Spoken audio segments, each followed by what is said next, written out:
Now for the news in detail. The World Health Organization has reported the largest single-day worldwide increase in coronavirus cases, with more than 183,000 infections just in the last 24 hours. The UN Health Agency said Brazil led the way with nearly 54,800 cases tallied, with the U.S. next at over 36,600. Globally, the COVID-19 death count has crossed 467,000, with nearly 9 million infections. More on that now in this report. As the number of COVID-19 patients spikes across the world, experts say the surge could be a reflection of broader testing. The U.S. Food and Drug Administration Commissioner has warned that some U.S. states can see an exponential rise in infections this coming week. Meanwhile, in Brazil, 641 people died overnight in the country, taking the tally to over 50,000. However, supporters of President Jair Bolsonaro took the streets of Sao Paulo to call for an end to the coronavirus restrictions. In support of our President Jair Bolsonaro, we want to go back to work. We want support for shopkeepers, support for entrepreneurs. These people here in Sao Paulo today, we are in support of Brazil. Let the work come back. Quarantine, yes, only the vertical quarantine. The horizontal quarantine is not compatible, and people over 60 who have a health problem stay at home. Despite a spike in infections, Saudi Arabia has abruptly lifted all restrictions on businesses after 3 months of stringent curbs. But restrictions will remain intact on international flights and religious pilgrimages. Dubai has announced visitors' entry from July 7th, while foreigners with residency visas will be able to enter from June 22nd. In Germany's Göttingen city, police used pepper spray on residents violating restrictions and breaking quarantine amid spiking infections. The police and I was able to see this with my own eyes on video. Had bottles, stones, metal bars, planks of wood, household objects and fireworks thrown at them. This is what led to the aforementioned injuries. During the police deployment, the police were forced to use measures like mild physical force, but a lot of pepper spray was also used. Reported new coronavirus cases in South Korea have dipped to a nearly 1-month low, mainly due to less testing over the weekend. The country added 17 new cases, including 11 local infections, raising the total number of cases to 12,438. Well, here in Pakistan, 89 more people have died from coronavirus overnight, raising the toll to 3,590. The health ministry says nearly 4,500 new cases have been reported during the past 24 hours, bringing the count to 180,088. It said over 1.1 million tests have been conducted, with more than 30,500 conducted just in a day. The ministry said over 71,400 patients of coronavirus have recovered so far, while there are more than 106,000 active cases in the country. The southern province of Sindh leads in the number of infections with nearly 70,000 cases, while Punjab is second with nearly 67,000 cases. Pakistan's Foreign Minister Shah Mahmood Qureshi says India wants to destabilize Pakistan. He was referring to a recent terror attack on security forces in Pakistan and unabated ceasefire violations by Indian forces along the line of control. In a statement, Qureshi said pressure is mounting on India's BJP government after its humiliating defeat at the hands of China in Ladakh. He warned that India may increase its ceasefire violations across the line of control and activate its sleeper cells in Pakistan. The foreign minister went on to say that India is acting as a peace spoiler in Afghanistan as well. Qureshi said he would contact the OIC foreign minister to discuss the issues. The statement comes after Pakistan's Foreign Office summoned a senior Indian diplomat to protest ceasefire violations along the LOC.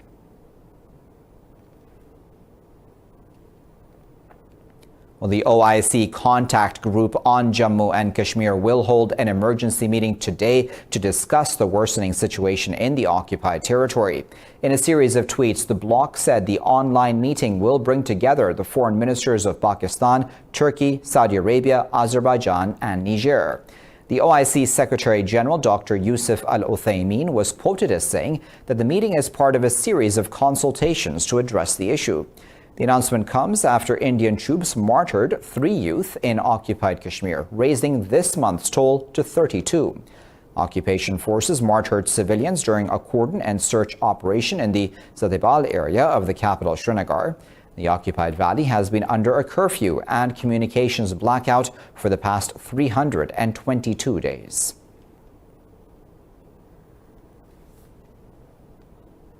The Taliban have released 14 Afghan soldiers and police officers as part of a prisoner swap under the peace deal signed with the U.S. in Doha. In a series of tweets, the group's spokesman Sohail Shaheen said the prisoners were released in Logar, Nangarhar, and Nuristan provinces. Shaheen also said the Taliban officials met with the head of the UN mission in Afghanistan, Deborah Lyons. He said the two sides discussed the release of remaining prisoners and the start of intra-Afghan talks. The prisoner exchange is part of a February deal which the U.S. had signed with the Taliban in Qatar. Palestinians are worried their limited access to the Dead Sea could be cut further if Israel annexes the occupied West Bank. Israel has announced plans to extend sovereignty over parts of the West Bank, including the Jordan Valley, which borders the Dead Sea. Palestinians have voiced outrage at the proposal. The Dead Sea is a popular destination where bathers float in hypersaline waters and use the nutrient-rich mud on their skin. Even some owners of Israeli resorts are concerned they could lose customers under the annexation plan. Most countries view Israeli settlements in occupied territory as illegal. Libya's GNA says it will not attend an emergency meeting of the Arab League called to discuss that country's ongoing crisis. Foreign Ministry spokesperson Mohammed Al-Qablawi said Libya had refused to attend the meeting as it violates the organization's bylaws. The Foreign Ministry also said Libya will not send a delegation because it was not consulted over the holding of the meeting. This comes after the League's Secretariat General said Egypt had requested the extraordinary meeting to discuss the latest developments in Libya. Russia and Egypt have said there is no alternative to a peaceful solution of the Libyan conflict and called for the launch of comprehensive dialogue. Egypt's President Abdel Fattah al-Sisi has asked his army to be prepared to carry out any mission within its borders or outside the country.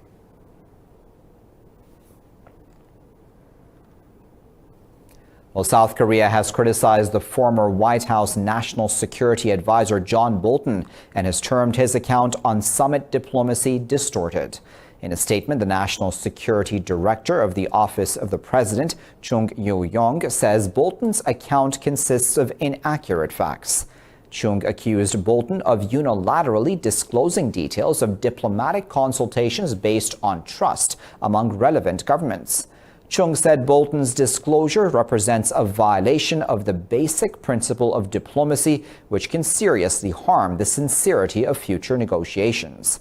He said such acts can also undermine the allies' efforts to advance joint strategies and bolster security interests. In his book, Bolton accused U.S. President Donald Trump of threatening to withdraw U.S. troops from South Korea in order to pressure Seoul to pay $5 billion. Bolton said Trump praised North Korea for launching a missile and used it as a bargaining chip to demand money from Seoul.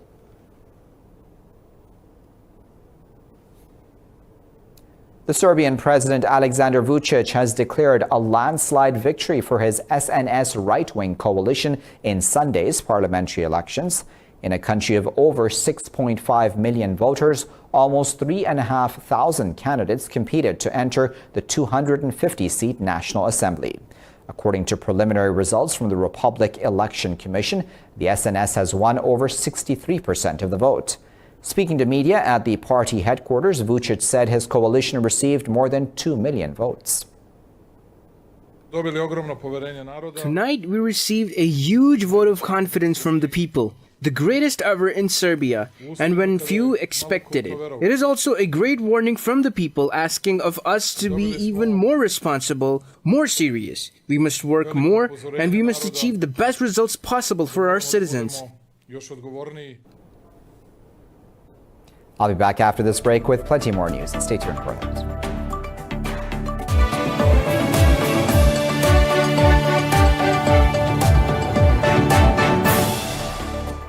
Let's begin this half of the bulletin in the UK, where Black Lives protests continue as thousands of people took across the country to the streets for the fourth running weekend. Protesters in London gathered in Hyde Park before starting their march towards Downing Street.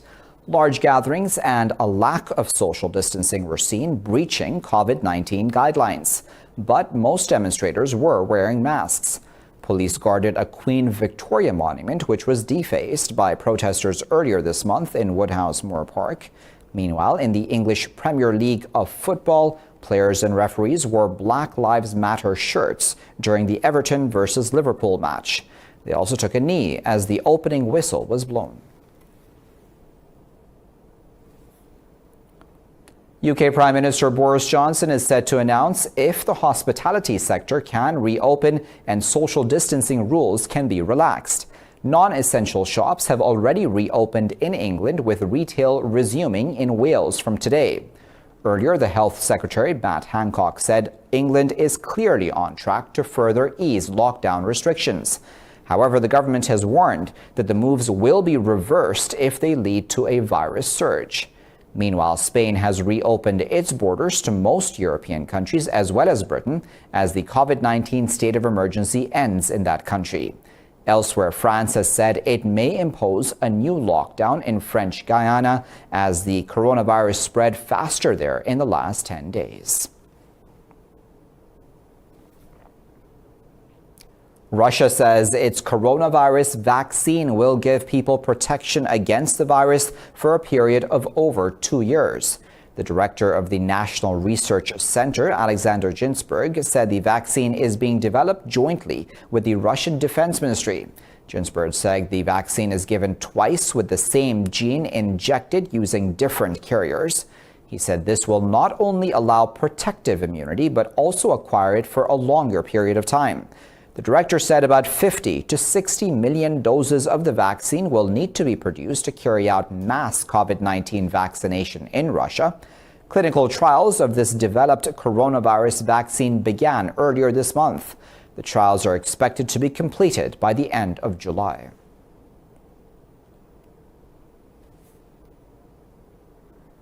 An Iranian ship with a cargo of food has reached Venezuelan waters despite strong opposition from the U.S. The Iranian embassy in Venezuela says the Gulsan will arrive carrying food to open the first Iranian supermarket in Venezuela.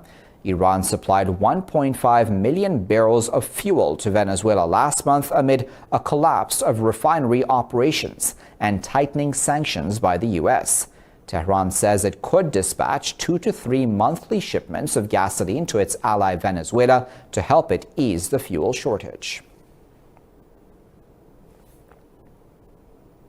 Panama has exhumed the remains of 19 victims of the 1989 U.S. invasion from a cemetery as part of an official investigation into the operation.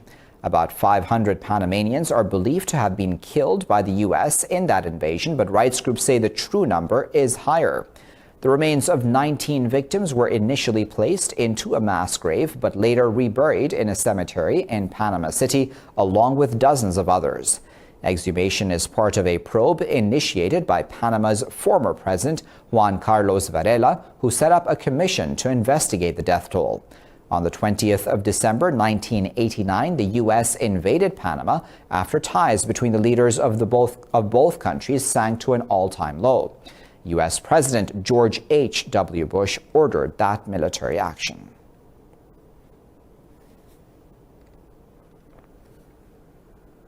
Turkey says about 25,000 people have died in the Mediterranean Sea over the last 8 years. In a video conference, Turkish President Tayyip Erdogan said those people set out with a hope for a safe future, but most of their journeys ended in death. Erdogan said the fate of about 10,000 Syrian children who sought asylum in Europe is still unknown. He said the migration issue remains a global phenomenon as millions of people still have to leave their homes due to war, instability, terror, and poverty. Erdogan said Ankara embraced everyone without any discrimination, while EU countries place quotas on them. He said people should drop their prejudices about migration and must become aware of the contributions migrants bring to countries and societies. Erdogan said there are nearly 260 million migrants, over 71 million displaced people, and over 25 million refugees across the world.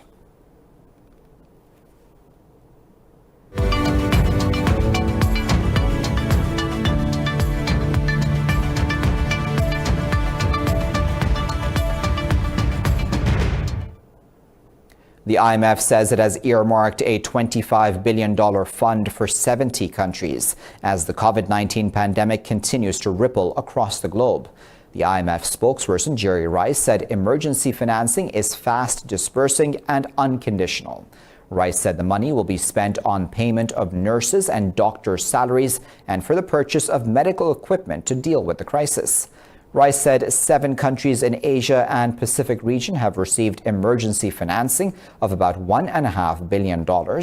In sub-Saharan Africa, 28 countries have received emergency financing of nearly $10 billion. Earlier this year, the IMF said over 100 countries requested emergency financing, and it had doubled access to its emergency facilities to meet that demand.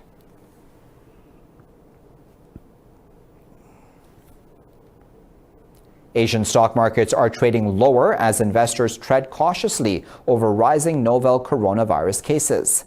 Hong Kong's Hang Seng Index has lost nearly 1% as shares of the Chinese tech giant Alibaba dropped about 2%. Seoul's Kospi Index is nearly 0.5% lower. The Nikkei 225 has lost marginally while the Shanghai Composite is trading flat. International benchmark Brent crude oil is trading fractionally lower.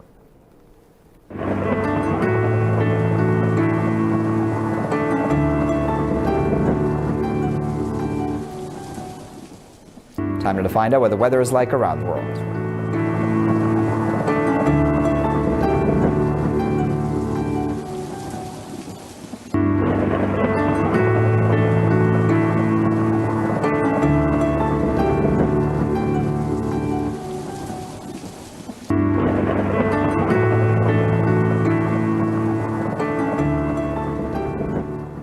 Well, for the latest updates on these and other stories, you can always follow us on our social media at Indus.News. Thanks for watching.